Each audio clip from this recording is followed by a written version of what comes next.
very much for joining us today. Today's webinar is a rerun of what we did a couple of months ago on price management.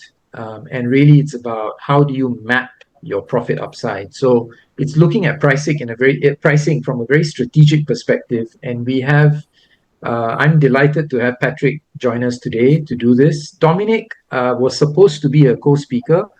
Unfortunately, he has been taken ill, and he is unfortunately not able to join us today on the webinar. But we do have Patrick, and so Patrick will be holding the fort, and I will be chiming in from time to time. A little bit about me. My name is Vimal Rai. I am a co-managing partner of Commercial Excellence Partners. We work with large enterprises to build customer-centric journeys around commercial domains. So things like people, strategy, marketing, sales, innovation, digital. These are the areas that we really cover. And we do two things really. We consult, and we do consultative engagements as well as facilitation engagements. So we run workshops, we do training, we do advisory services, and we of course get involved in projects that have scopes that are quite limited in terms of usually going to market, overcoming challenges, anything really where commercial challenges are present. We believe that commercial excellence is really an integrated strategy, so it works across domains in your business. We tend to see customers who are typically working in silos, particularly for larger organizations. And what we like to do is bring those silos together, and while not necessarily breaking the silos, but understanding how you can fit together towards a larger purpose of commercial excellence, right? And ultimately, it's about delivering the value that your customers are willing to pay for. And customers could also be your partners and your channel partners and so on. Sorry, it's a bit stuck. These are some of the partners that we've worked with and clients that we've worked with over the last 2 years that we've been around. A sample list of our programs is on the right. We do a lot of programs around customer centricity, customer experience. We also do a lot of strategy and business model innovation programs. We have experts who can talk to you about digital transformation and AI. I personally do a lot of work around service excellence and design, and so on and so forth, right? We have done more than 120 projects to date over 2 years across 8 countries and 18 different industries. So we're really industry agnostic at the moment. So that's today now, practical price management. And we kick off today by inviting Patrick to say a few words to introduce himself, and then we will kick off with the webinar. Patrick, can I invite you to unmute yourself and introduce yourself, please? Yes, good afternoon, and happy to be with you. Very delighted. Thanks for the invitation. I'm Patrick, based in Germany, and my passion really is pricing. I've been doing pricing for almost 20 years.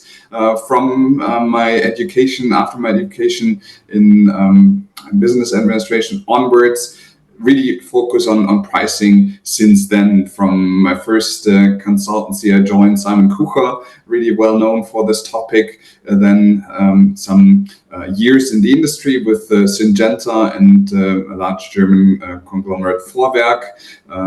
And then at the end, before becoming an independent consulting, I worked with Kearney and Boston Consulting Group.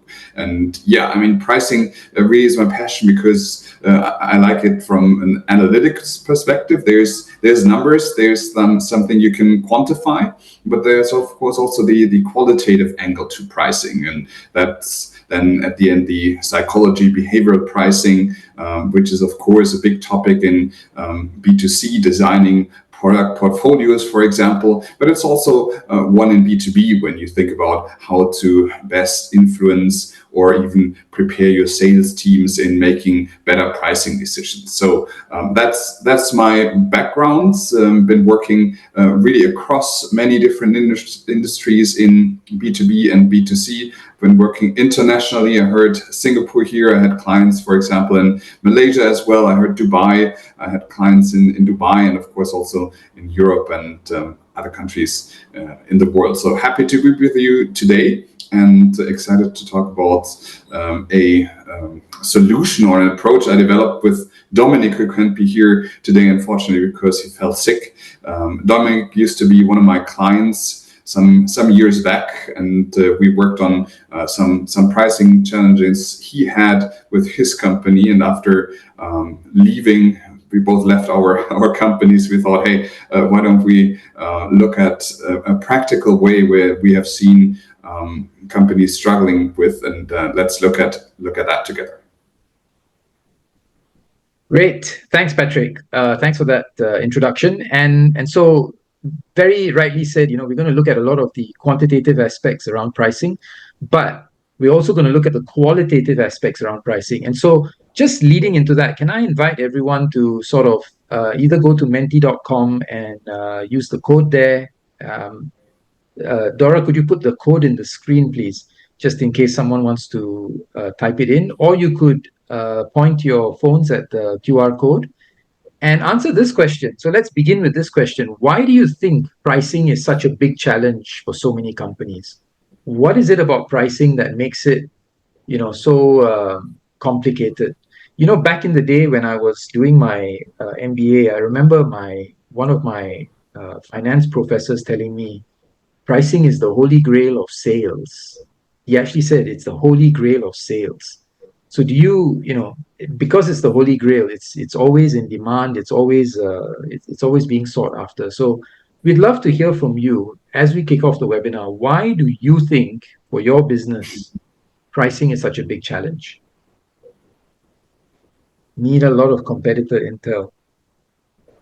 Pricing is the interface with the consumer that at the point of decision, right? Whether to go or no go, buy or not buy, right? Makes a lot of sense. Do you struggle with pricing across different markets as well? Is that also a challenge? I would imagine someone like a Firmenich or even Shopee, for that matter.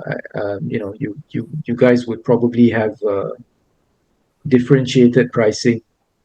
Not even talking about dynamic pricing yet, just differentiated pricing across different markets.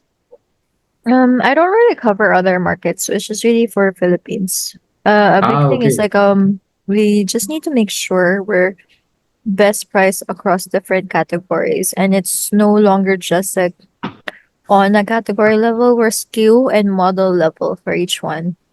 So that's why I said we have a lot of competitor intel. Because right. Everything that's posted on Shein or TikTok or something, we have to closely price match and assortment match. Wow, that's really interesting. Great insight. Thanks for that, Charmaine.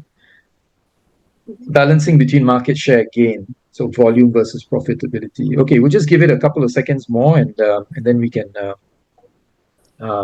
Patrick, you can take over the slides then. Well, thanks for sharing. And I think all of these answers here point to the different challenges across different industries around pricing. I have to admit, before I became a consultant, I thought that pricing was something set by sales, right? But I realized that pricing is actually it's actually one of the fundamental 4 Ps of marketing. And so the question I then had in my head was, but why do I not see marketing involved so often in pricing? And I think to explore some of these things, Patrick, I'd invite you to bring us through the next few slides.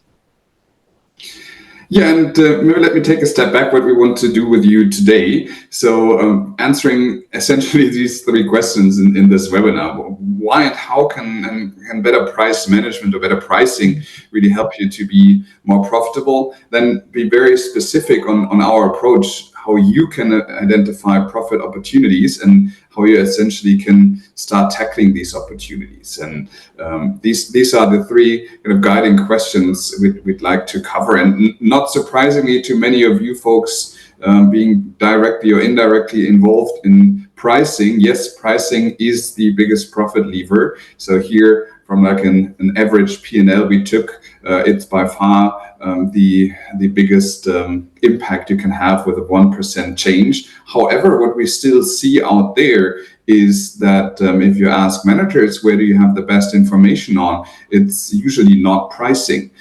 So they may not have a good information about really what is price elasticity, price responses. Yes, they're very well informed about costs, but pricing is still undermanaged. So if we look at that, and if we look at realities in many companies, we see that not everything is going very well when it comes to price management. So Patrick, let me ask you, why is pricing not working today? I mean, the way I look at it, I think, there's a kind of a range, right? We can start on one hand with sort of gut feel pricing, where there's almost, I've seen clients like this, right? I've worked for typically smaller, medium-sized companies, but not always, where there is no strategic direction on pricing. Pricing tends to be like, I feel this is what the market is going to accept, or let sales do it because sales knows what the market is about, and there isn't any sort of, yeah.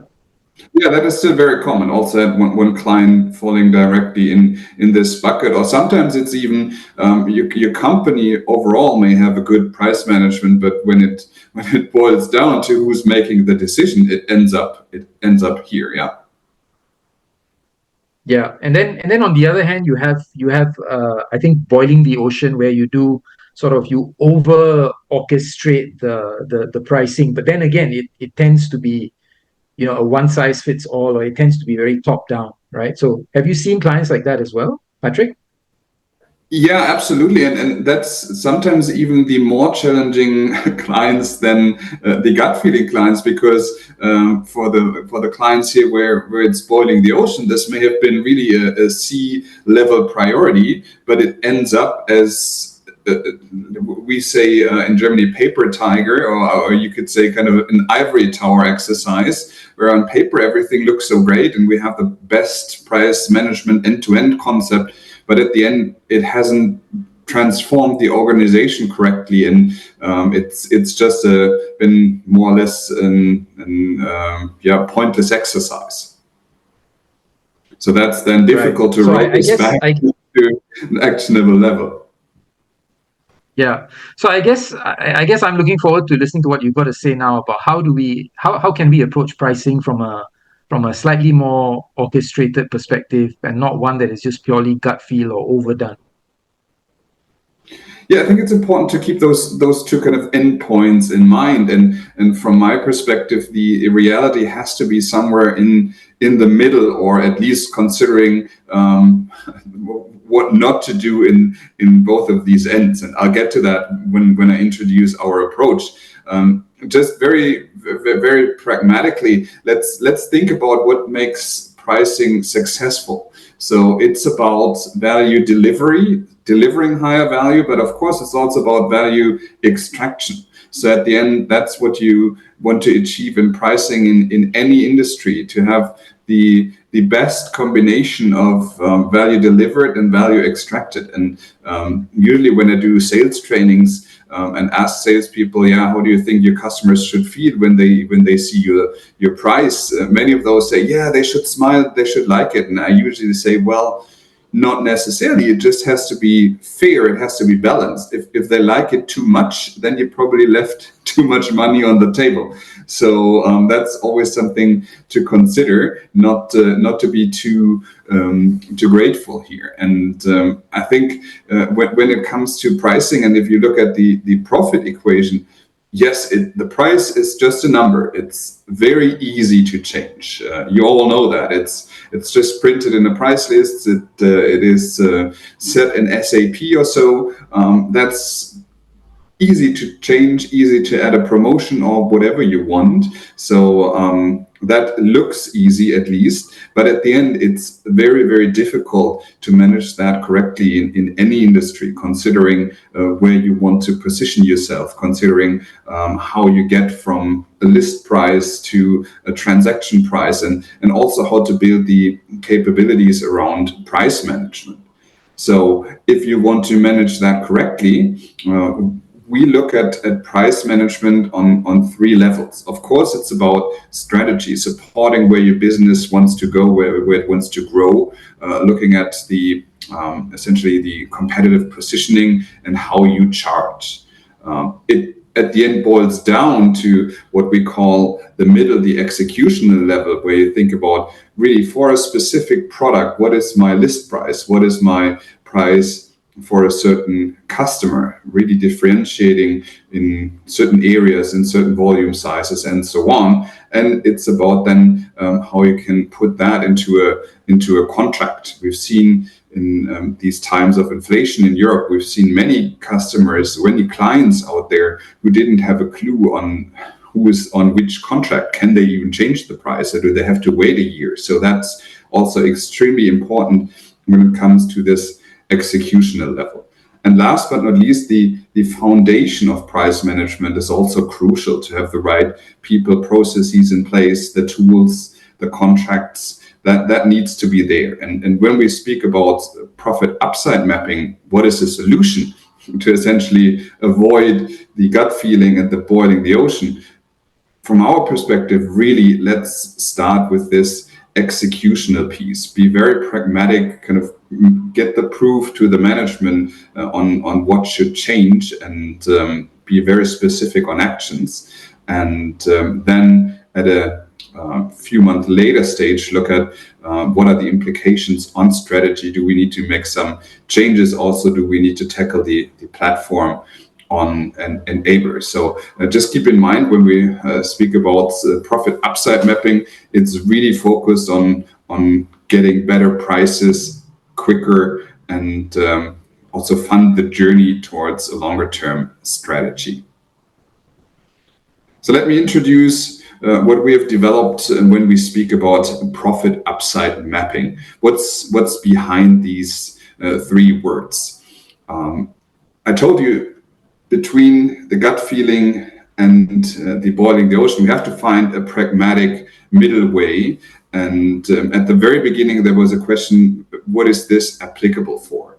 We say it's mostly applicable in the B2B context, but it can also be applied in B2C, anywhere where you have customers which you can segment or can address one by themselves. That's the second part first, to really know what this is used for.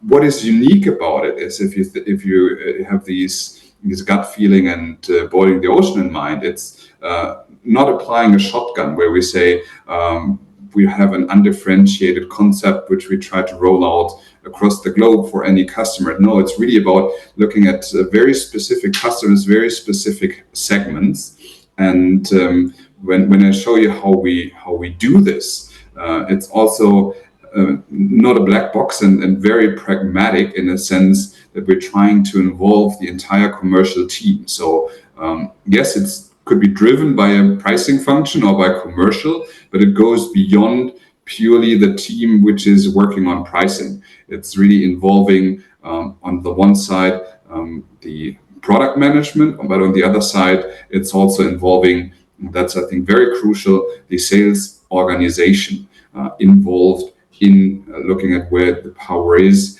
and what can be done. And at the end, one point you've seen on the slide before, it's really action oriented, and it's not about only looking at the numbers after the fact, but also integrating some leading indicators where we look at have this price conversation, has this taken place? What is the result of a specific deal discussion or a specific price change? Really, even before this comes up in any transaction data in any system, really track what's going on. And I'll introduce the situation room to you, which has been, at least for me and my clients, been really a game changer in following up on these pricing actions. So profit upside mapping, it's essentially 3 different steps you should take. At first is what we call profit upside heat mapping. Really look at where do you have the power, the highest power to change prices. derive tactical actions, and then kind of have this as funding the journey, looking at what can be changed mid and long term. Let me go through these each by each and introduce how we want to tackle those and what's different. If we start with this, what we call profit upside heat mapping, from our perspective, it's really important to look at what are we talking about? What is the right level to look at where you have pricing power, where you can, on a short term, make better pricing decisions.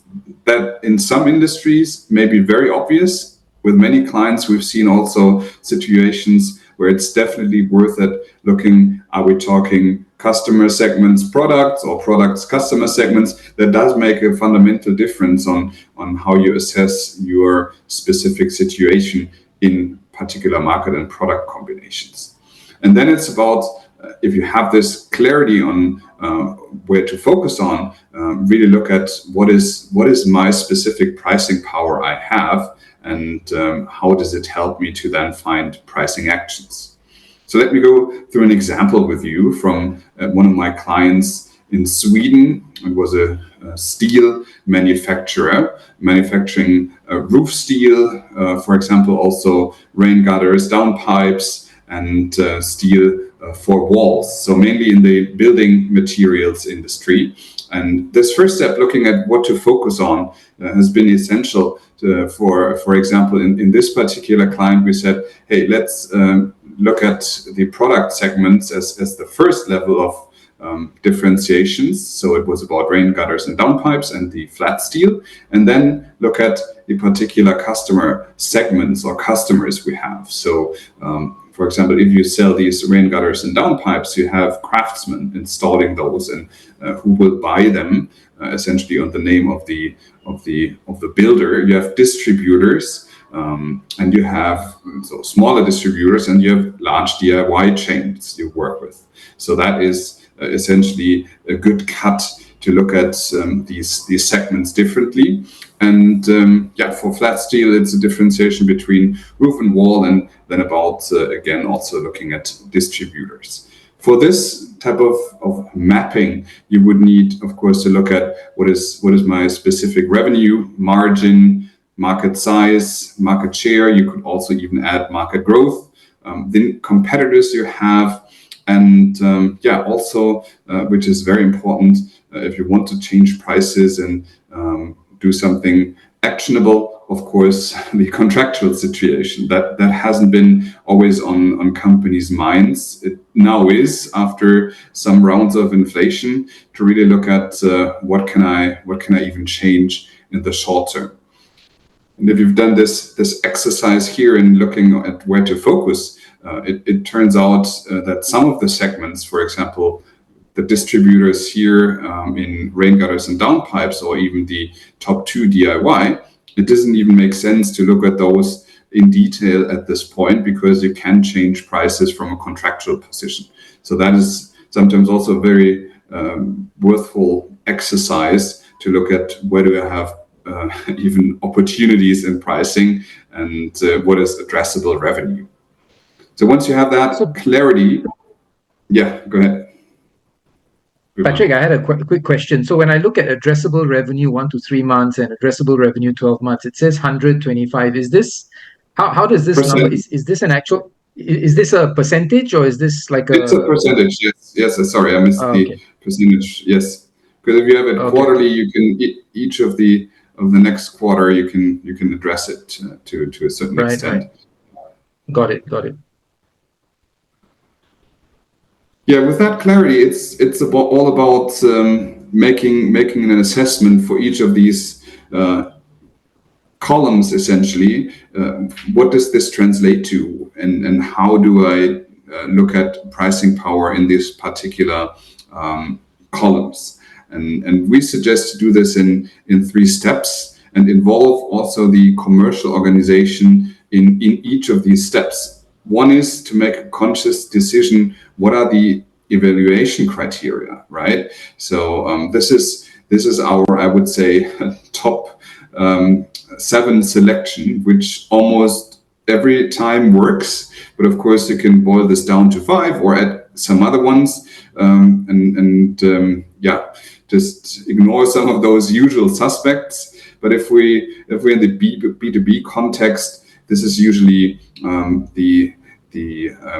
a good selection of assessment criteria. If you think of the 3 lenses, you have, of course, sometimes you have, of course, the customer, the market out there, you have the competition out there, but you also have the costs in there, which is implicitly also included. So that's covering all of these angles, and also with the teams involved in selecting these criteria, it's about making a good decision on what is the weighting. Are we in a dynamic industry, for example, where market attractiveness and competitive dynamics is much more important potentially than the rest, or as in this situation here, it is really more about the product performance and the customer's price sensitivity. So that is essentially the second decision you have to take. So Patrick, maybe just to make it practical for everybody, because it's a lot of, it's quite a lot to take in, right? Looking at this. Yes. So this heat map, if we were to just take one criteria, let's say market attractiveness, or let's say customer dependency, right? I think that's a good one, right? Customer dependency. So if we look at customer A3, customer dependency is shown as 2. So that sort of means, so what does relatively low power then mean? What does this actually mean in practical terms?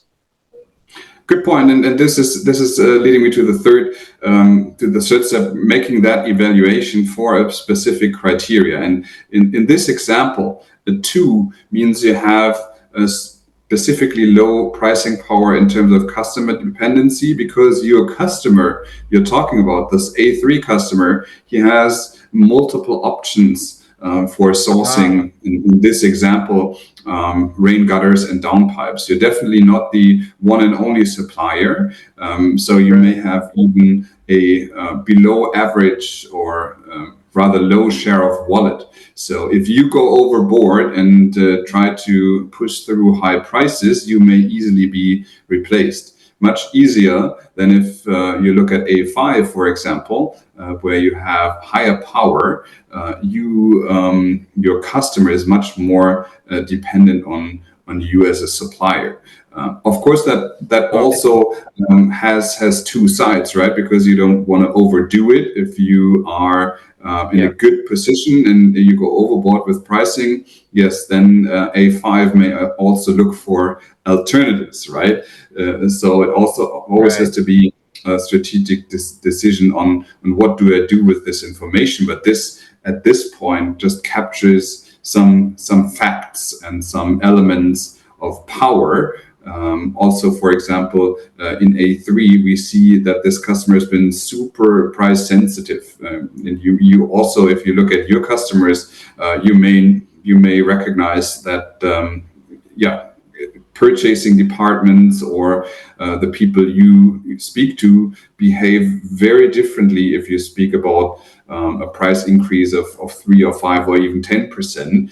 Some may say, okay, yeah, that's the market, I accept this, and go with the flow, so to say. And some other ones, it's not even possible from their perspective to change it by 1%. So that is the normal distribution you always have in your customers when it comes to almost any aspect. And here, this exercise really tries to kind of slice and dice it into some digestible information, which, if you want to deal with these customers in the sense of pricing, gives you a very good sense of what do I have to consider, what do I have to address, and where do I really have power.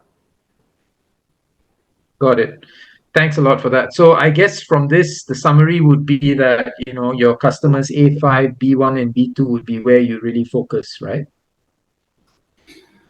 Correct. So it's really about these areas in green here on the bottom right, where you could look at.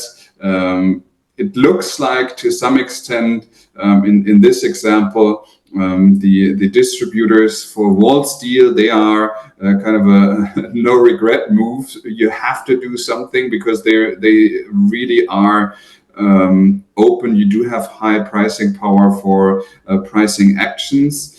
Then second and maybe thirdly, it's about these other distributors for roof steel and maybe some other DIY players, but there's definitely already some more watch outs because there's some 1s and 2s in the ratings which call for more granular, more surgical actions. So that is essentially the picture you get after having these exercises done in looking at the cut of products and customers, and also going through the rating. And by the way, just having these discussions and we know how to moderate that correctly really helps in getting some market sensing through the team, bringing people together internally from very different angles, from sales, from marketing, from commercial, to really think of what is possible out there and where do we want to move with our prices.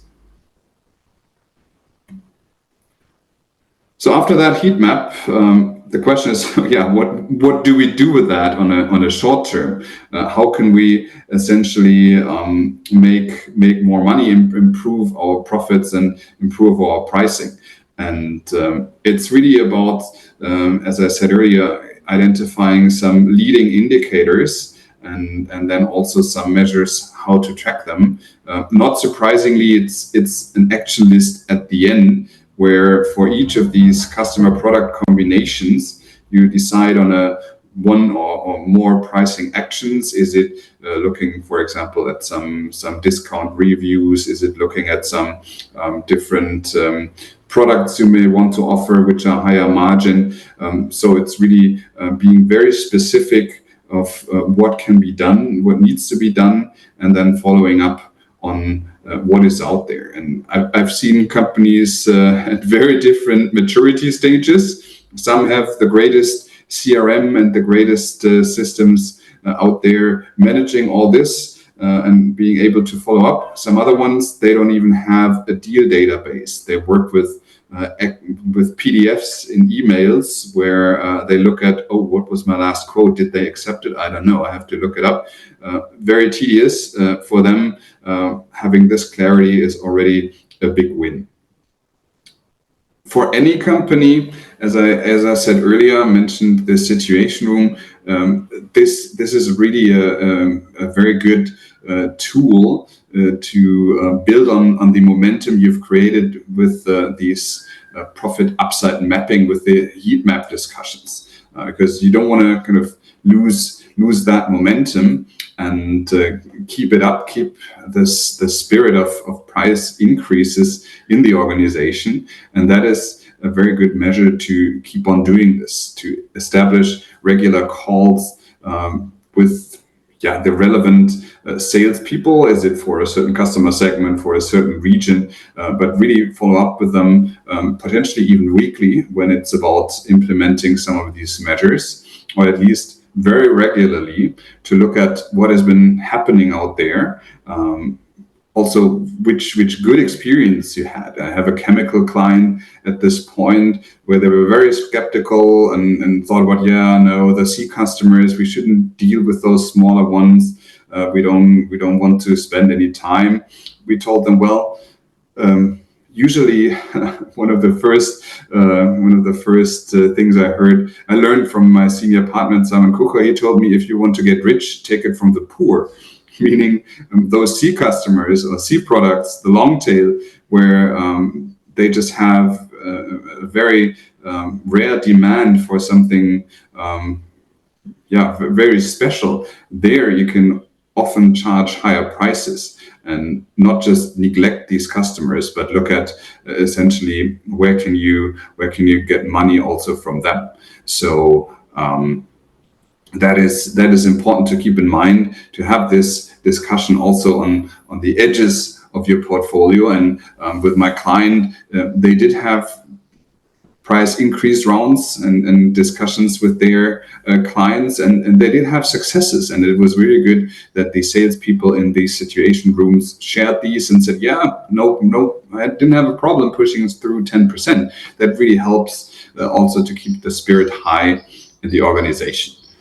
And from that, the very practical and tactical price moves, of course, it's a question on can we learn something from this exercise on a longer term and loop it back when you remember the strategic piece of the price management about your positioning, about your pricing models. Can we learn something how to better make this future-proof?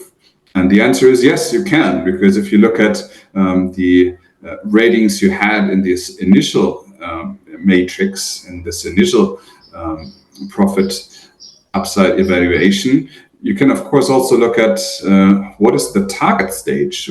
What can we do more strategically in the longer term to have some fundamental changes? And that goes beyond pricing then. Of course, there is also some implications for pricing included. For example, changing your list prices, changing your discounts, looking at some surcharges, or for example, if you see here in cluster B1, monetizing stocks, thinking about some additional incomes, but it's also about really looking at zooming out, looking at something when it comes to attracting other market segments, looking at, for example, co-creation in the sense of innovation in some of these areas. So the answer is yes, do something strategically with it, develop essentially a picture how it should be. And that could also include things like very basic things like negotiation trainings and so on, which help you to essentially have a better exploitation of your higher pricing power. Patrick, I'm just going to quickly interrupt you. I love this. If you just go back to that slide, I love that because it comes back to the core of what I was saying earlier, that pricing has traditionally been part of the marketing mix, and pricing fulfills a few functions, right? It regulates demand. It can tell you where your customers are coming from, how much are they willing to pay. It therefore drives your product strategy. It can also drive your innovation strategy. It can decide on your strategy and your focus on your business. So all of these things are exactly what you're saying, that once you do the target heat map and once you decide where you want to be in the future, the as is and to be, then that actually drives a lot of opportunities across the business. So I love this because it proves that point, that pricing is such a powerful lever, not just for immediate revenue, but for more strategic, medium and long-term gain for the business. Absolutely, and it's yes about a number, a pricing number, which comes from potentially also optimizing your costs because you want to keep a margin or whatever, so you can change the price. But as I said in my introduction, it's quantitative and qualitative. So it's a lot of times also about perception, and it's about communication. It's about as you see here, this piece in product performance. It's about how your customer perceives your products, right? It's not about only technical specs, but it's about your messaging. And if you think of this very important topic now, sustainability, building that in already in your innovation and not having that as only the green product where you charge, for example, but making this a true feature which your customers like. So it goes way beyond just a sheer number. And we try to break it down after having had these discussions in multiple stages in 6 different opportunity areas. And not surprisingly, pricing is one of them, but it's also about what you offer in the sense of products and services. It's about how your company is working on the supply chain and in production. It's about the people you have involved, especially in commercial, and it's about how you go to market. So if you look at which specific initiatives you can derive from that. It's just an example of getting that clarity from the to-be situation. What's possible, what's needed for my specific company, and what should I do next? Where does it make sense to potentially reap some longer term benefits, but also tackle some of these lower hanging fruits? Yeah, let me summarize from at this point what we want to achieve with profit upside mapping, and what we'd like you to take away from this. So pricing really is a profit generator. You've seen that number one highest impact on that. And if you want to take a second look at, not to get stuck between gut feeling and the overdoing boiling the ocean pricing, it's from our perspective necessary to take a shotgun approach, workshop driven, very integrating most of the teams you have out there. And then it's about specifically looking at what are my action areas and what can I do with them. It's about this profit upside mapping and doing that on a really actionable level and deriving some short-term measures, but also a target picture for your longer-term initiatives. Let me close with a very famous investor out there, Mr. Buffett. I think you all know them, and many of you may also know this quote of them when he speaks about pricing power. And he's saying, if you've got the power to raise prices without losing business to a competitor, you've got a very good business. And if you have to have a prayer session before raising the price by 1/10 of a cent, then you've got a terrible business, and he wouldn't invest in you, of course. So I think that's always good to keep in mind. And I hope you had some good insights from this webinar, and of course open to your questions and for a discussion. Thank you, Patrick. That was amazing. It was so good. In fact, I thought the police were going to come and take you away. Sorry, from the window too close, so that I hope you could still hear it. No, that's okay. That's okay. Can I invite all the participants, if you have any questions whatsoever, if you want to go back to any of the slides, please feel free to pitch them over to Patrick. Just unmute yourself, please. Okay, while we wait for someone to take the plunge to be the first one, Patrick, can I just kick it off? Typically, when you engage with the client on pricing strategies, and whether you go straight in with the profit upside mapping and all that, what do you find is the key instigator for them to contact you and tell you that, listen, we want to do something around our pricing, we want to understand our pricing better? Why would somebody come to you with that particular situation? Or is it more a case of somebody comes to you and says, listen, we're having trouble penetrating a market, our revenues are stagnant, and then you kind of discover that it's a pricing, that there's something with the pricing there? Could you shed more light on that? Absolutely, and I think it's all of the above, right? It's very different by company situation, and also to a certain point by a company maturity. So, for example, my last client, it's a more or less struggling chemical company. They have many initiatives out there looking at what can they do very quickly to boost profits, and they've been working on costs and supply side, but they had another advisor in who used to be a CEO from another chemical company, and they said, guys, you're missing a fundamental piece here, you're missing the top line. So that's why he brought me in, and he said, can't we do something on pricing, because I know from experience that this has worked in my other companies. So I had a good promoter, so to say, to bring me in.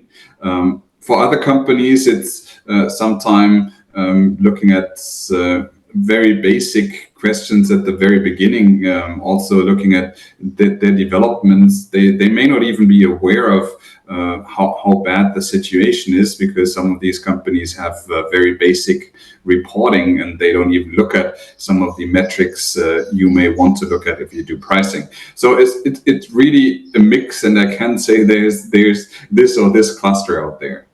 Okay. Dishresh, did you want to ask a question? Yes. So, so particularly in the context of B2B, right? I mean, one thing that we always see is, like, I mean, probably at the first in one of your first slides you mentioned, one of some of the challenges in pricing is like either it can be it is very simple or it is too complex, right? Now, yeah. So now when we look at B2B, we have let's say thousands of customers, right? And we always try to have a very customer focused, customer centric approach in terms of pricing of our products. And then in that effort to make it very very customer centric, what we sometimes look at is like when it becomes too complex to manage in terms of so many customers, so many different contracts, so many products we sell, and to manage that entire portfolio, right, as to how we are actually going to price the products to these customers, and particularly when we make any changes, so how we can provide a differentiated pricing, because based on the the business that the customers are doing. So how do we overcome these, or how do we address this scenario to make it little less complex, more profitable, less complex, manageable, but at the same time get the value for the effort that we put in terms of differentiated pricing? Yeah, I think that's an excellent question, and I think you're not the only one struggling. There's people being not differentiated enough, and there's companies, as you said, who almost try to apply a segment of one pricing also in B2B. And I think what we've seen successful is really doing these exercises again on product and especially customer segmentation. And it's definitely in your case not going to be a simple answer as segmenting your customers only Pareto of, for example, revenue or margin share they have. But to some extent, you would have to find a good manageable level, and that is segmentation at the end, to cluster companies to a point where you can still manage them and move away to some extent from very, very individual solutions, because as you said, they will kill from a complexity side at some point. So Patrick, do you have any examples of how you might want to cluster? Is clustering by geography or clustering by competitor even? Is that something that's practiced? Absolutely, yeah. I think usually the most companies would first cluster on a geographical level, and then they would run, for example, segmentation criteria, as in what is this client in the target industry. Like, for example, in my chemical example, a customer buying a certain chemical as using it for a lubricant in an air condition has a much different willingness to pay than using it for a lubricant in an airline engine, right? So these are examples at the end to cluster it. They have done it already on the region. They have looked at it on the industry perspective. And what you would also need to do is look at it, of course, is it, for example, a customer which secures your base load? Is it a customer buying a spot deal? Is it a customer, for example, being a distributor in some country where you work with indirectly? So that's another criterion. And then it's, of course, also a question of size. Is it a large customer? Is it a small customer? And of some other points which you could sum up is, for example, willingness to pay. So has this customer been historically paying high or low prices? So it boils down to maybe a handful, maybe a little more criteria to your customer base, with very targeted price ranges for all these different clusters, but not going so far that it's fully individual. Got it. So from your question, it's probably a step back from too much individualization to somewhat manageable clusters. Yeah, I mean, we actually moved up from simple to little more differentiated, but then after some time, the realization was, okay, hey, it's too complex to manage, right? I mean, there are so many, different rules, different parameters, and different, pricing, segments that we have to manage. So how do we? And then also the question is, okay, are we getting the enough value in terms of what we wanted? Whole purpose of the segments is to make sure like you get that value where where you say target the customers for on scale versus maybe on profit or whatever, right? So I think so that becomes the challenge in terms of how do we achieve that. Yeah, Vishwesh, I'm certainly not an expert in your industry by any means, but I would imagine that the logistics and supply chain has a key impact on the business for you and for the people that you serve, simply because distance to spare part, stock inventory, all these things matter. Yeah, availability is definitely one of the, let's say, apart from pricing, availability is definitely, probably, number one, number two, priority, because that's the most so crucial. availability becomes a function of distance to available, to the supplier and so on and so forth. So maybe that can be one criteria. I don't know. I mean, just thinking out loud. Yeah, yeah. I mean, could be, but I think, yeah, could be one of the criteria I could say.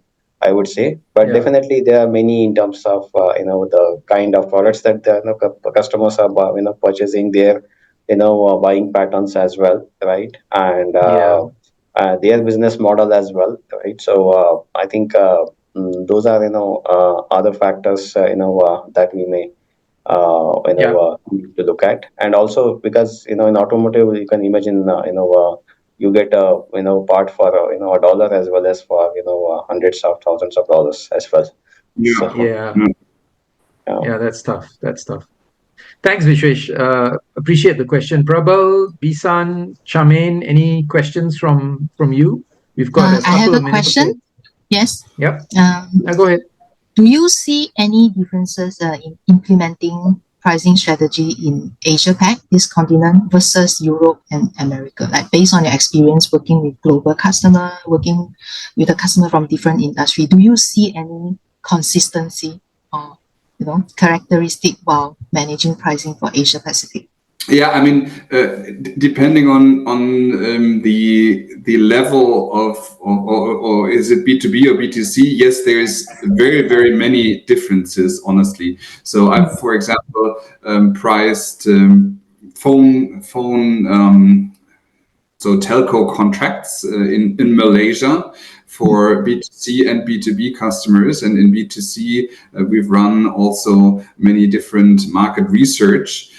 Some of the results were, to my extent, predictable. So also customers in Malaysia react the same as in Dubai, as in Europe, on how you set up small, medium, large prices. But some other ones were very, very different. For example, customers in Malaysia back then, we looked at what else can we bundle in the highest price contract, right?